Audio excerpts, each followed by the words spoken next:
Hello guys, आज मैले bread pakora बनाउन रेडी भएको छु र अहिले यी ब्रेडहरू निकालेर कट्ठा गर्दैछु।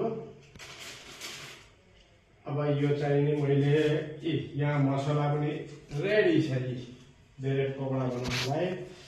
अब यहाँ यसरी लगाउने हो, हेर्नुस्, यसरी लगाएर यसरी लगाउने हो र यहाँ अर्को ब्रेड यसरी टक्का राख्ने हो र अरु म बनाउँदैछु। तेलमा पनि तलेर निकालेर देखाउने छु।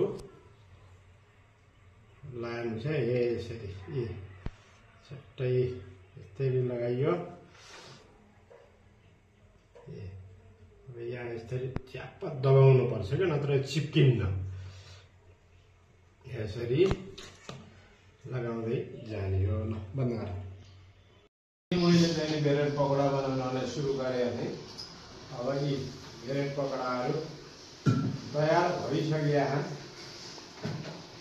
यी ब्रेड पकौडा हेर्नु। अब अर्को निकाल्दैछु है। रातो हुँदैछ।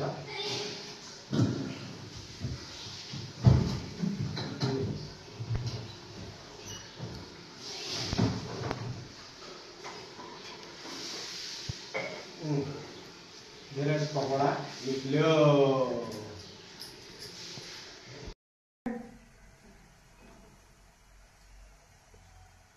पहिला हामीले ब्रेड पकौडा बनाइयो। अब मेथीका पकौडा हामीले मेथीका पकौडा बनाइयो। हेरौँ है,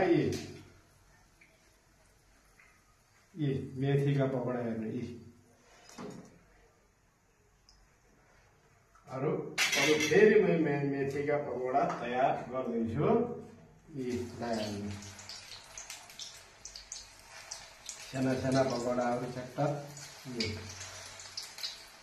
मेथी सागबाट पकौडा तयार। आज हाम्रो दिउँसोको नास्ता पकौडाको हुनेछ। ल तपाईहरुले पनि देख्नुस् पकौडा कसरी बनाउने। बेसन ल्याउनुस्, मेथी लिएर आउनुस्, मेथी बारीक मसिनरी काट्नुस् र त्यसमा धनिया कुटेर हाल्नुस् र नुनहरू सबै कुरा हालेर फेरि त्यसलाई मोलेर राम्रोसँग मिसेर त्यहाँबाट तेलमा छोडिदिनुस्। साना साना गरेर तपाईको तयार हुन्छ मेथीका पकौडा। ओके।